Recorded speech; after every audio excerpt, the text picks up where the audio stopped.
together for writer, director, and editor Adam Rehmeier.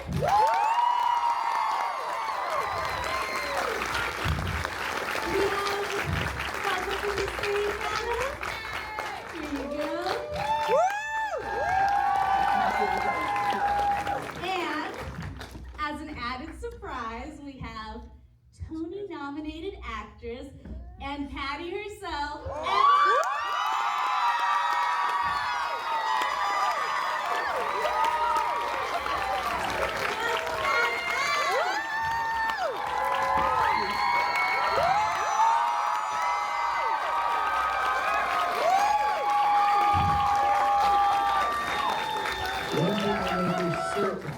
Yes. This film has the best fans out of all films. The best. Absolutely. The best.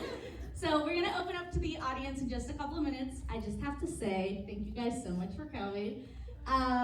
It has been such a joy and a jet to bring this gem to our audiences. We're so excited about it. Now, again, I kind of said it in my intro, but like, these two, look at these guys. So sorry.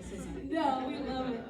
Kyle posted, you guys all responded, and we're just so excited to bring this to you guys. Now, this premiered in 2020, and something happened that year. Oh no. Who knows? And so this really didn't get the theatrical run that it deserved. No, it did not. No, not at all, I don't think. So let's spearhead the mission. Spread the word and spearhead the mission. Right here. So how has it been having this like massive viral moment and this like second rebirth of this movie? Inspiring. Like, Yeah. I'm inspired by all of the people that are posting videos and their art. Yes. And all of it. It's wonderful. Halloween It's the best- costumes it's too. the best- I it's was the like, best- what? It's the best feeling in the world Yeah. after the shit we were dealt with, you know? Of course. It was like the worst card to Because get. this is what we knew it would do. We just Absolutely. didn't have the opportunity. Yeah, it was one of Thank you. those. Thank you for making it happen, because it would not have happened without people checking it out. It would not have happened without TikTok. It would not have Absolutely. happened. No, TikTok, that was the Yeah. big thing. It was one of those movies, I found it through TikTok, and I watched it and I was like, what the fuck? I was like, what? I was like, what? What do you mean? How have I not seen this or heard of this? So I'm just so glad that it's getting the audience it deserves. And I think a big part of that viral moment was the song, Watermelon. Absolutely. Like, that was the big thing. And I believe you guys wrote it together, right? We did indeed. All right, so do you want to give us some insight on how that kind of worked out, that creative process? Sure. Yeah. So I got cast in the movie, and Adam was like, look, part of the deal is you're gonna write a song with me. And I was like, all right, let's go. Never written a song before, but was ready to do it. Kind of like Patty, I'd like sung little songs in my head my whole life. And so I kind of came to our shooting and our rehearsal with like a bunch of stream of consciousness Patty poetry. And on like, so we had rehearsal for this film, which is like unheard of. We had 2 weeks of rehearsal. So we did the music stuff in the first couple days of rehearsal before we even got to know each other, which is pretty wild. And on like day 2, Adam and I sat down with our like Patty stream of consciousness poetry and parsed through all the words and wrote the song together in like a couple hours, in like a day. And then, the rest is history. Then we started rehearsal. Beautiful. Yeah, we sat on it overnight. We did like a little demo on my iPhone, and then the next day we recorded Beautiful. the version that you hear there. And then later on, like after, like when the film was almost done, Yeah. I wanted to widen out the sound for the credits that we just saw. So I went back into the studio, different studio where we recorded Kyle's punk stuff. Yeah. And I put more instrumentation on it and widened it out. Oh, and Adam played all the instruments in the song. You know, we're a low budget sub-million film, so you have to wear a lot of hats. Yeah, you gotta kind of just make it all work.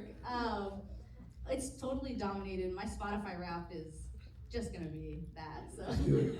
That's what we love to hear. Appreciate that. And you kind of talked about how you got into Patty to create this song. So it seems like there was a lot of collaboration between you two in making the character happen. So what do you think you put into Patty that kind of made her who she is? Because I love her. That's my friend. I love her too. Yes, she is your friend. You know, what's pretty amazing is like Adam wrote her, right? So like she is who she is on the page beautifully, and like that's a testament to Adam and his work. And then when I got cast, like I'd done a bunch of work randomly, like playing other people, like real life people that really exist in real life. So like people whose life I was doing work based on, they would come to see me in my shows or like see themselves as me on stage, and it really like changed my perspective on acting. And I kind of wanted to like base all my characters from then on real life people. And this was the first time that the character that I was playing really felt like me and someone that I could really relate to. And so I kind of went in thinking about me and my childhood and young adolescent trauma. and through the movie, you know, I wasn't really expecting it, but through making the movie, it became like a really cathartic experience for me. Thinking about those times when I kind of felt like Patty and didn't feel valued necessarily, and she wins in the end. So yeah, I kind of feel like I win in the end too. You so do. I mean, I feel like she's absolutely. I feel like she's kind of like that for so many people who watch this movie who they don't see themselves on screen, and you know, you feel like a weirdo. You feel like you're constantly talked over. No one's taking you seriously. And so just to see that so raw and genuine on the screen is, I think it's beautiful. It's so fun. Thank you. Of course. We're gonna open up to some of you guys. Do you guys have questions? I think we have some questions. Right, New York Yankees! I just like the color of the hat. Yes, Okay, yes. I'm from New York. Hey, don't hate me. This is Dodger territory. Yeah, I don't want to get shot. In an interview, you had said there's a movie that you write, there's a movie that you shoot, and there's a movie that you edit. All different movies. All Francois Truffaut. Yeah. That's Francois Truffaut said that, but I will Well, take and credit if for you- saying that. I paraphrase from Truffaut. And so this is your baby. Yeah. Congratulations. By the Absolutely. way. Thank you. Appreciate you. Do you now see a different perspective of the movie because it's become so popular on TikTok, what we talked about, and everyone's talking about their perception of it, especially with Patty. And you had said in an interview, we don't talk about her diagnosis, but everybody is so honed on like, well, this is what I feel Patty is, and this is how I perceive it. Does that now change your perception a little bit of the movie? It's starting to, because like enough time we didn't get the cathartic part of the experience, which is to do we did 100+ festivals, but we weren't allowed to go to any of them. We couldn't leave the country and like COVID, and so that sucked.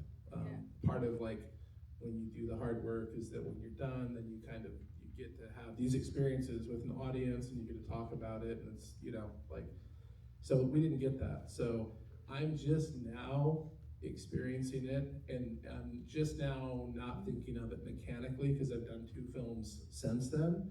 So for me, because I edited this movie, it's like musical to me. It's like I know this drum hit does this, and somebody goes ha ha ha, you know. So I'm still like listening to it like musically and mechanically, but learning to have more fun with it because it's very like unconscious for me when I was doing the work. So now it's like the fun part, getting to be in a room, and I'll always watch it. Like I always sit at every screening. I love that.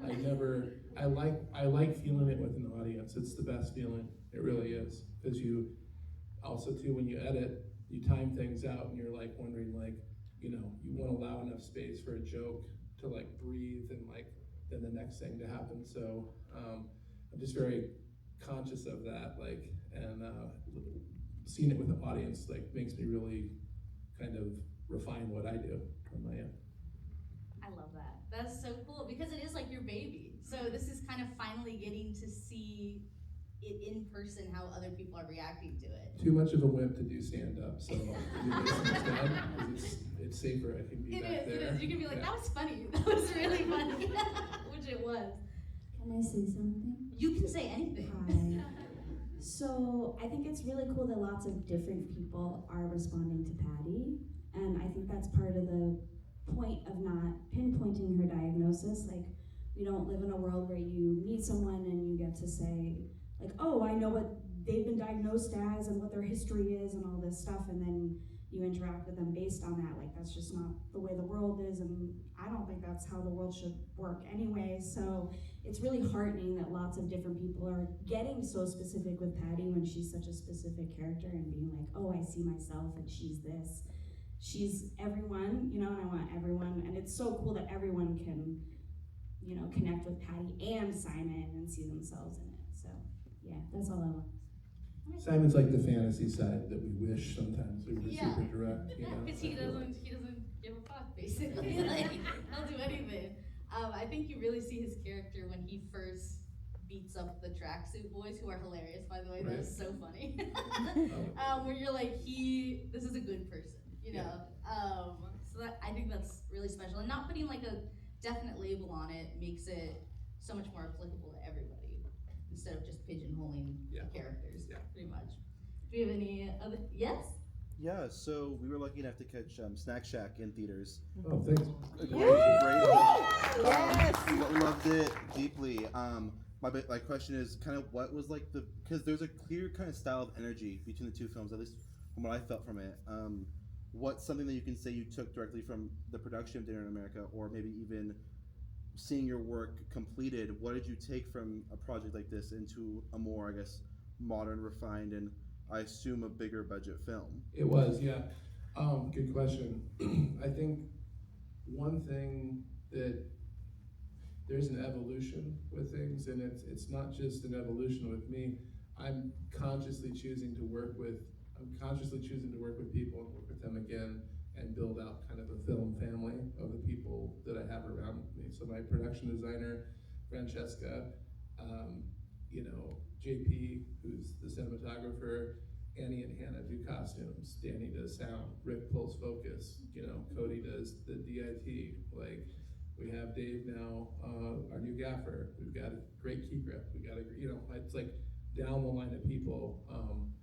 So it's about evolving with them too, and it's a collaborative medium, so it's having like other artists that you trust, and that shorthand is there. So the biggest growth for me has been with a group of people and growing with them too, and that's I highly advise it, because it's hard to like crew up and not know who you're working with, like, and start fresh. Yeah. So it feels really good to call Francesca and JP, and they're like my two first calls, and it's like, okay, here's the design, here's the script, here's what I'm thinking, like read it, and it comes in, and then we go from there. But like we also on our slates on my films, we don't just put the DP and the director, we put the production designer too. So we have all three. Hell yeah.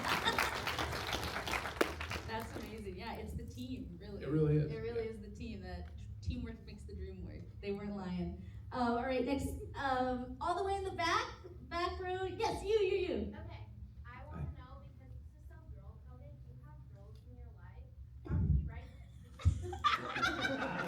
Do I have girls? Do I have girls in my life? I do have a wife, and I have three boys. I have 3 boys, but I mean, it's been a lot of girls in my life. Seniors and girls. And some of them bleed through. Yeah. Sometimes. I mean, I talked to your wife on TikTok. Today? Yeah, she's awesome. She fucking rocks. But yes, lots of girls. Lots of girls. Yes, I had some help along the way with great women. Yeah. I love it, because right there. I'm sorry. No, don't be sorry. No, you're good. You're good. First of all, you guys, the entire cast and crew, great job, fantastic work. I had a question. Do you have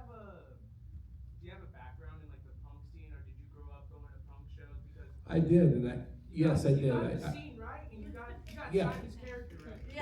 Thank you, I appreciate that. Yes, I did, I grew up, I had I got into guitar at basically 1991, Kurt Cobain, Nirvana Nevermind, those 4 chords, it changed everything. It turned the cock rock stuff off completely overnight.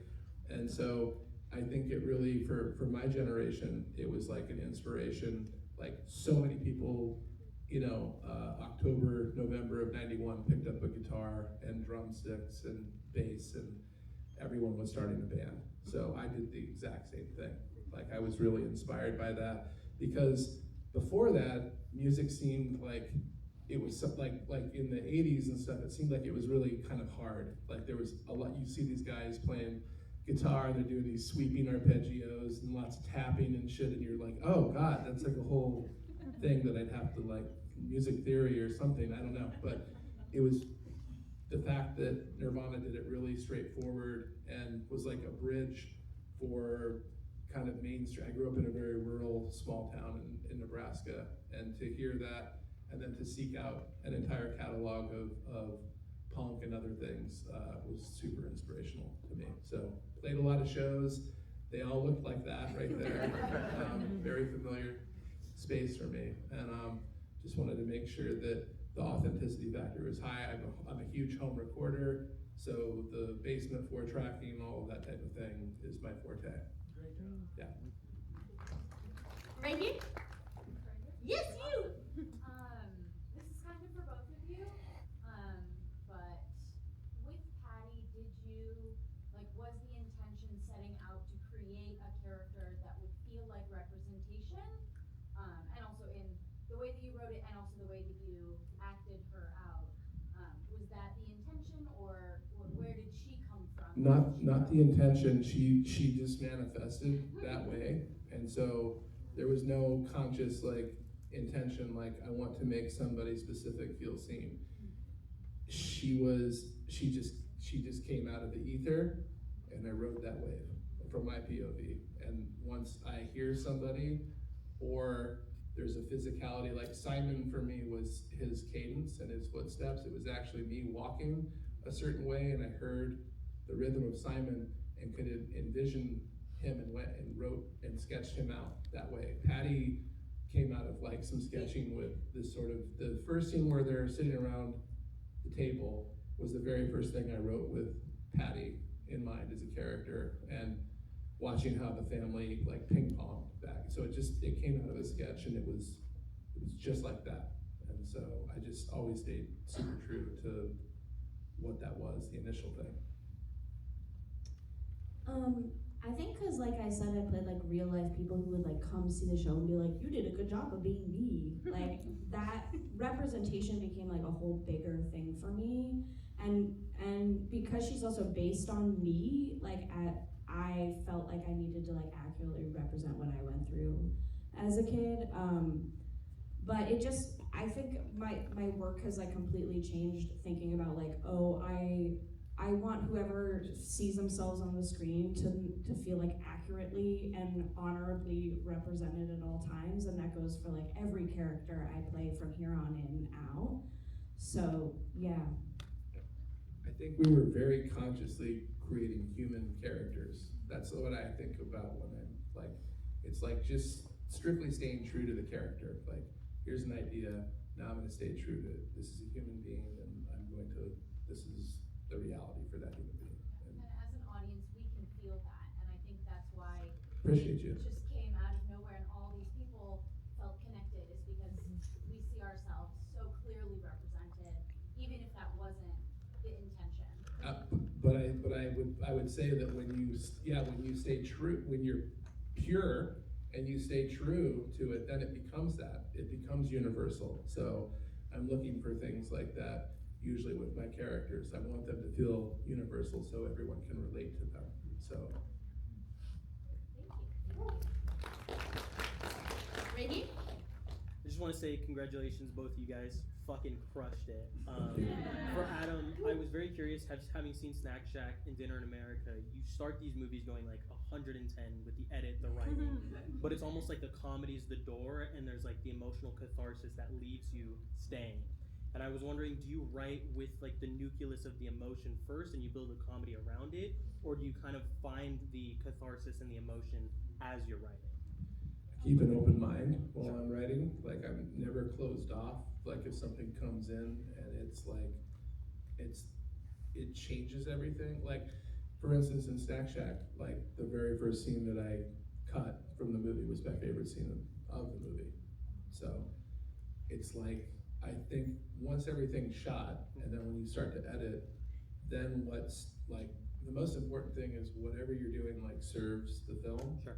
And so if like it doesn't serve it in some way, or it's like a double beat, then it has to go. Or so I could have tried to find a way to back channel my favorite thing in there, but I would just be lying. It would just be taking away from like the flow of everything. So I think just being aware of how the cause and effect, and when you get into editing too, if you take away something in the front part, it will have a cause and effect thing throughout. So like when producers watch edits, sometimes they like to just go to the time code and see how the scene changed. But I argue, no, you have to watch it all the way from beginning to end, because the whole thing's changed now by removing this or tweaking this or frames off of this. It just, the whole ebb and flow of the whole thing. So I like, when I write, I like to, every day, I read up to the point where I left off and I start. So if I'm on page 109, I read 109 pages and then start my day. So that's just what I do. Thank you. Thank you. Like a lot of people wanted like a sequel, but I know that it's kind of just a perfect lightning in a bottle movie. Do you have any thoughts on like if you'd ever consider it? Yeah, no, I have. I actually pitched it in the pandemic. There was two companies that had reached out and about like a serialized aspect to it. So I do have ideas. It does include more music. It does include them working together after Simon gets out of jail. So I do have a plan of what that would look like. It's just, it's like, the question always is, do you break the bubble? Do you not break the bubble? Do you keep the snow globe this way? Is there a dual snow globe?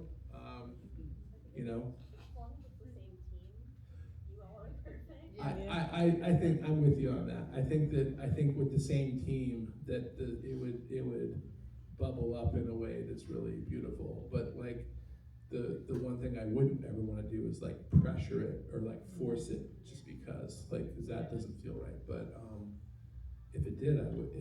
I mean, bottom line is, I love working with Emily. Like, I love working with her, and I love working with Kyle, and I love working with everybody that we had. So if there were a way to do it, and it made sense, I would 100% want to work with my friends again, because we had so much fun making this movie. We were so free when we made it. We were like, just making the movie. It could be a meal series, Lunch in Canada. That? Could be a meal series, Lunch in Canada. Yeah, that was it was Breakfast in Canada was the sequel. I mean, JP's from there. I do think we need more purple hot pant Patty. Yeah. Those rock. Oh yeah. And we're not done with those. Bring them back. Anything? Yeah, right here. Hi. I was wondering. So you said you were inspired by your hometown, Nebraska, and I really enjoyed how all of the characters were. Well, obviously it's like a very exaggerated version of like the jocks, the dull parents, you know, the dinner scene, and I love that. And I also love that it can basically be set in a very wide range. Like, not that I like, oh, we have to stay away from smartphones, but it could be very much based like in the present, or I don't know if you were more leaning towards like the 90s, like from when you were in the scene. I don't know where. It's in my mind it is contemporary, Yeah. but it has a very distinct 90s aesthetic, like with the palette, with the production design that between Francesca and myself and JP, there was a lot of like Madonna photos that we had referenced that were like this kind of like red, white, and blue is a theme in the whole movie. It's America, so there's a red, white, and blue thing going on.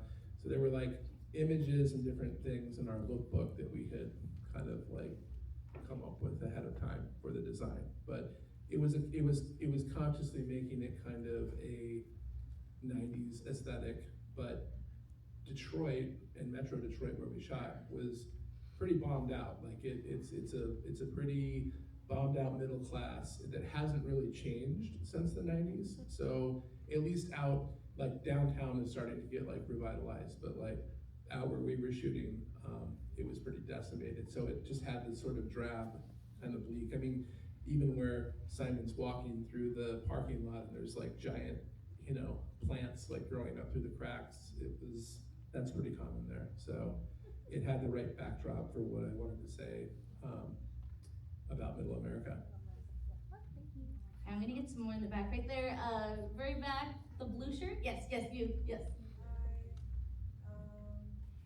My question is, just, like, this is also just kind of random, but like, were you like thinking in mind that you didn't want this to be like a high school story? Because I'm not in high school anymore, so seeing someone who's like not a teenager is like so fun.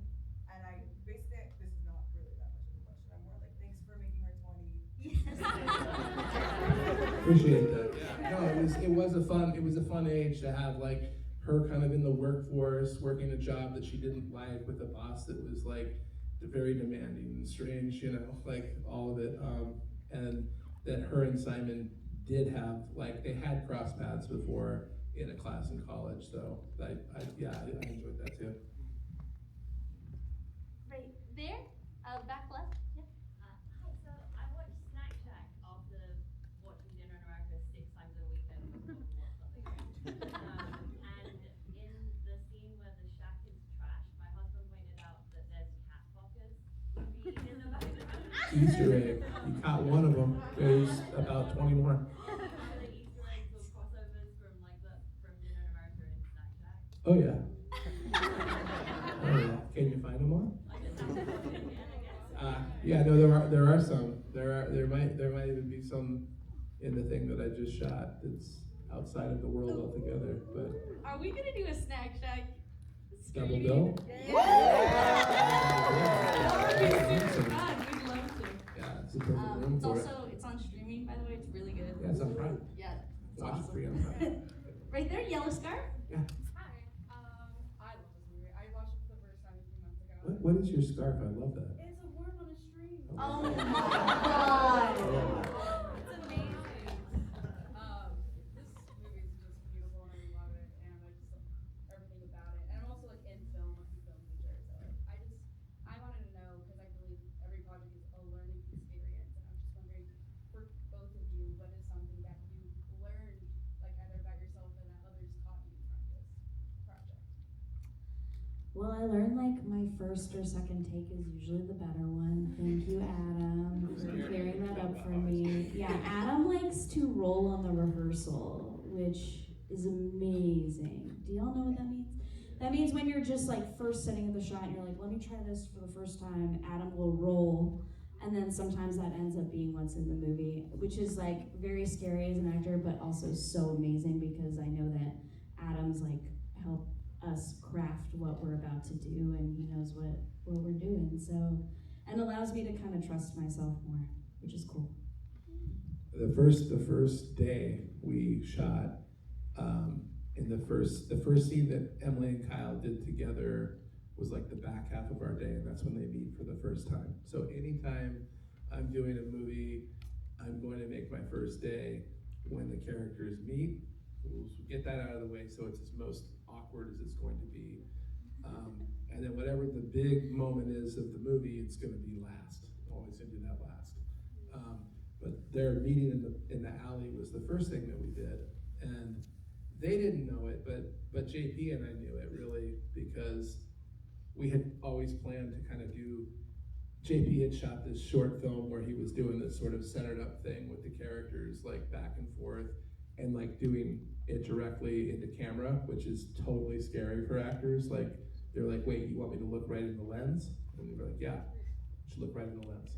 down the barrel. And it's always scary when you ask that. I've done it a couple times in different things, but there was JP and I both knew that we were never going to use, there was a wide 2 shot where Simon walks in and he walks in and we cover it that way. And I literally did one take. It was the first thing that we did of them together.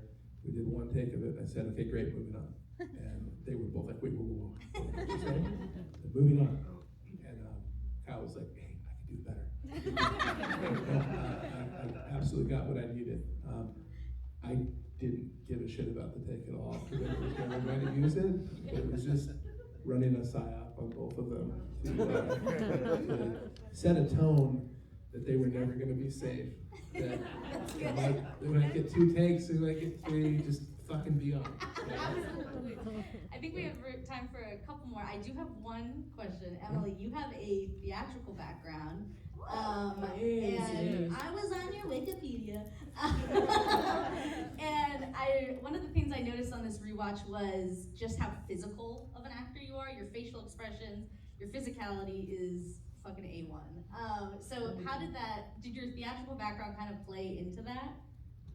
Totally. You know, I had someone once come up to me at a party and be like, your facial expressions are so like transparent, like I can see what you are feeling at any moment. Don't you want to like try to be something else? No. Which is such a funny thing for someone to say to me. I think I have trouble showing not showing emotion on my face, and so like the opportunity to like my brain goes like I have 1,000 thoughts going at any point, and it just comes through on my face. So the opportunity to play a character that also has that going on and like let it go and let it shine through was like a relief for me. Absolutely. And it looks great. It's so good. I love her. Keep a lot of those moments that you normally throw away. Absolutely. You know?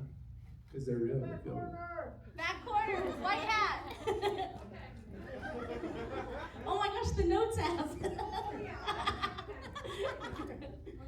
I know you guys said that you're just writing people, real people. You feel that? Now, there's no actual explicit intention to represent any particular people. Were you at all shocked by the response to Patty and Simon from the neurological disorder condition community? You know, was that something that you were like, oh shit, okay, these people were feeling this real person I created? No, because we were just authentic to what Patty was, like without saying anything. We didn't have to say anything. You knew people were there was gonna be a community of people that saw that, regardless of where those people were coming from. There was gonna be a human reaction.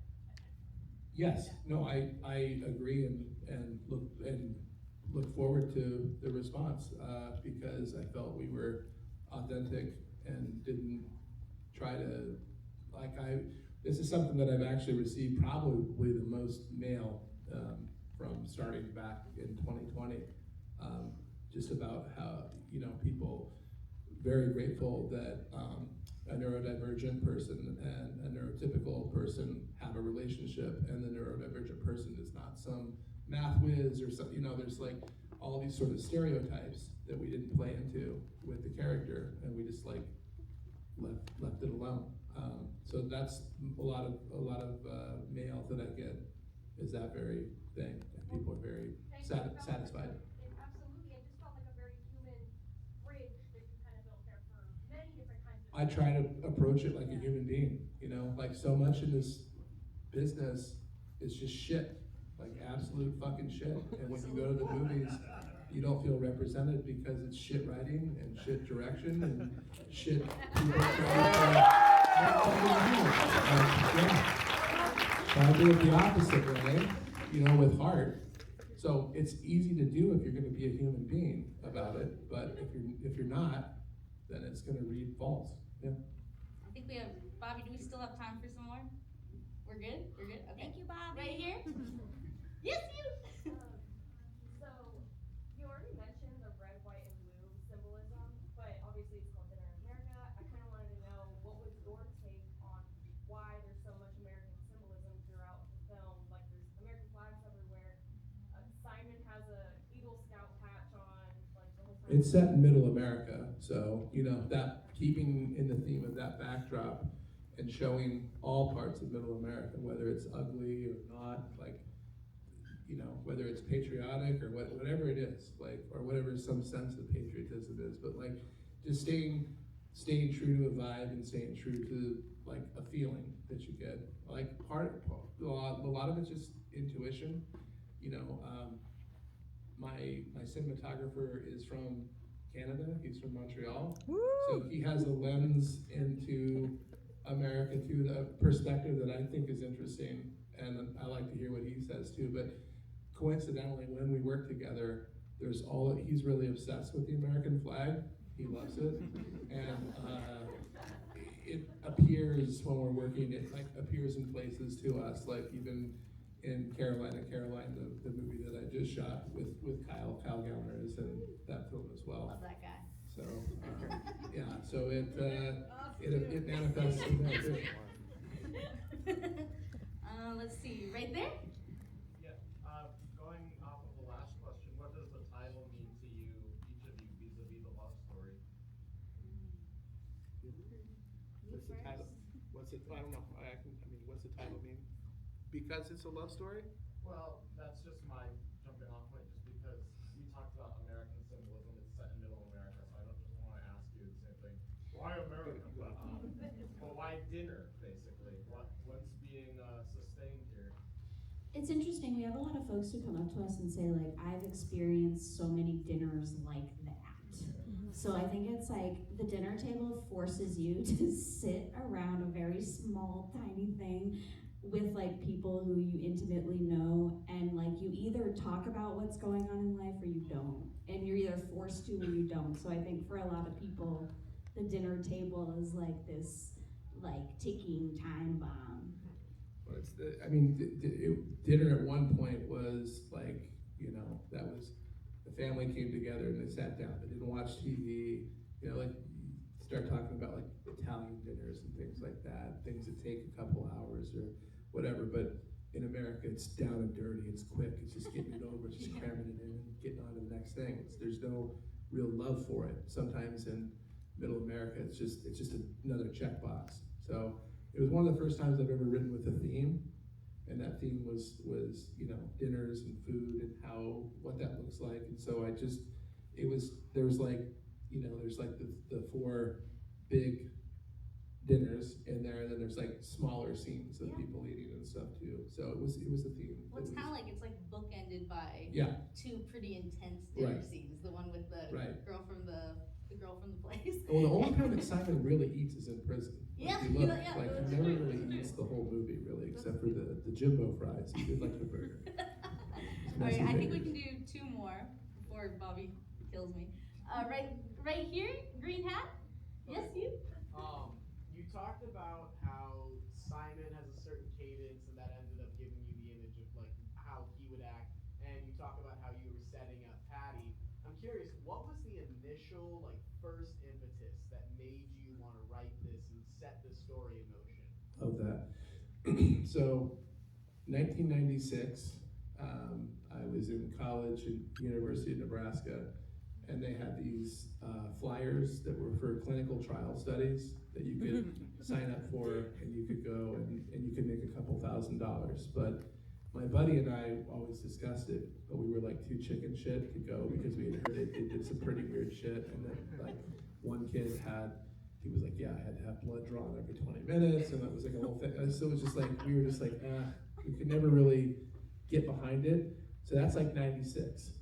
Fast forward to 2006, so 10 years later, my parents' house in Nebraska, it's snowing, it's winter, it's Christmas time, I'm walking, and the cadence that I'm walking with conjures up Simon. He just pops in my head, and I can see what he looks like, how he moves, and I ran back to my parents' house, and I think at the time it wasn't even on a computer, it was like on a manual typewriter. And I went and I typed out the initial probably everything from Simon in the clinical trial thing through the chair going through the window. I wrote all of that in one sitting. It was maybe 10 pages, and it was all about this character. And my thought was, I could see this like punk kid selling his body, doing the clinical trial thing. But I had that seed from like 10 years prior, had just been lingering around. And so I grabbed it and sketched out Simon in 2006, and then I put him away. And then I went back maybe a year or so later, and I started to write a feature film called Kicks, and Simon was the main character in it. And I got about an act into it and got distracted, and there stayed Simon. And 2009, I started writing Dinner in America, like these sketches, the nuclear family with the 4 that you see in the film. And there was Patty was a little bit different and like had a little bit different tone. She was a little bit more like Simon in that. She was real sassy with Kev, and but that didn't go anywhere. It just sat. And then around 2013, I decided to bring that character Simon. I said, I could repurpose Simon and put him in Dinner in America, and Patty, like, they wouldn't be combative. It would be like some type of relationship thing where he comes in, affects the family in some kind of profound way, and goes off to jail, but the family's changed for the better. So that was sort of how it all came together. And all in, I mean, that's like 15, 16 years or something like that. I can't do math very well. Well, I mean, in that case, congratulations even more for taking like a 2-decade project. Absolutely. Most of mine are really long-term things, and that was just one that was cool because I was like, well, if I combine these 2 things together, it could make something really neat. And then when I started like I didn't really write this one with an outline. I just like kind of freeformed, it just kind of came out of me. So I didn't think about it at all. I just was like kind of unconscious when I was writing it. And then I would like read back and I'd be like, oh fuck, I like that, So that's how it happened. And also having them brought to life by these 2 amazing leads who are so passionate is really cool to see, like especially seeing Emily and Kyle like promoting the movie and being such a big part of making it, like growing the movement behind it has been really cool to see. So it's just cool that everyone is very DIY invested. punk rock itself. It is. It's It's super like, punk rock. art in the house. All right, last one. I'll do right here, back. Yes, you. Got it. With how rewatchable the movie is, I feel like it has potential to be like Rocky Horror, like Shadow Time. Yeah. I say it all the time. Let's do it. I say it all the time. It should be like, I mean, we went to IFC Center last week, and it was a blast. But seeing people in there, because it was like right around Halloween, seeing so much like cosplay and stuff was so much fun. Like, it's such a cool thing. It's so cool. Testament to Annie and Hannah who designed those costumes. They're amazing. Yeah, they really are. They're amazing. Everything Patty wears is so I good. worked with them on. They did Snack Shack and they did Carolina. Nice. They're It's doing my next just movie such a too. good team. All right, you know what? I'm gonna lie to Do it. myself. Splurge. We're gonna read it as the My little pumpkin over here. the other pumpkin. Hi, can I say a thank you and a question? Is that okay? Sure. Emily, thank you. Patty is so beautiful and so real and so like, I'm an art student and I'm in a local band, and we're seeing more Patties at shows and stuff, and people definitely inspired and influenced to come out locally because of your character and not feel like everyone's just some aggressive, I don't know, like not welcoming scene. So thank you so much. I've cried. We cover your song. We think you guys are so beautiful. And Adam, thank you for making a music inspired film that has a realistic venue. Appreciate it.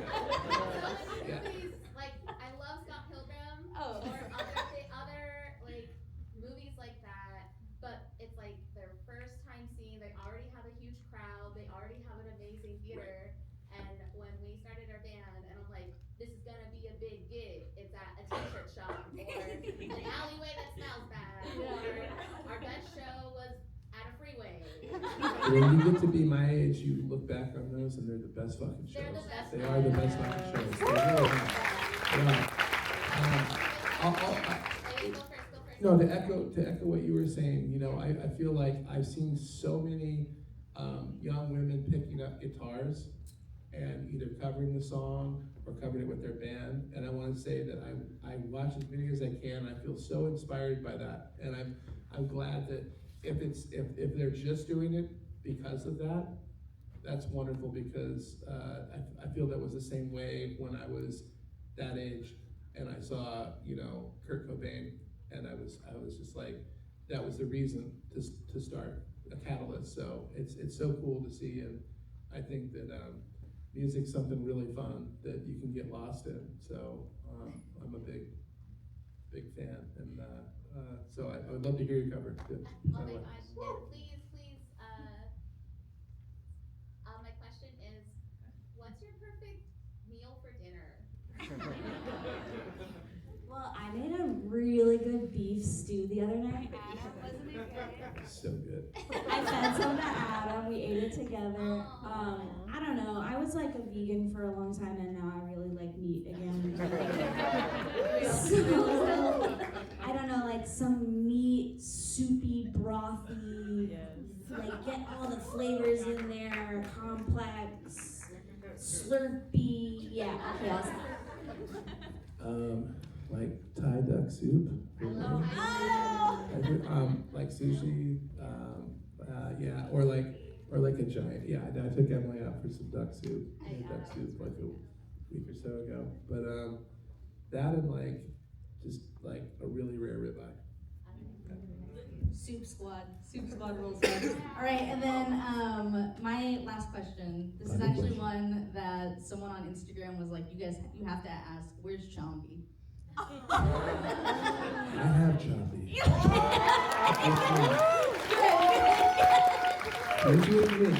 He's good and safe. His legs are so long. Every time I see it, I'm like, wow. Alrighty, guys. Thank you so much for coming.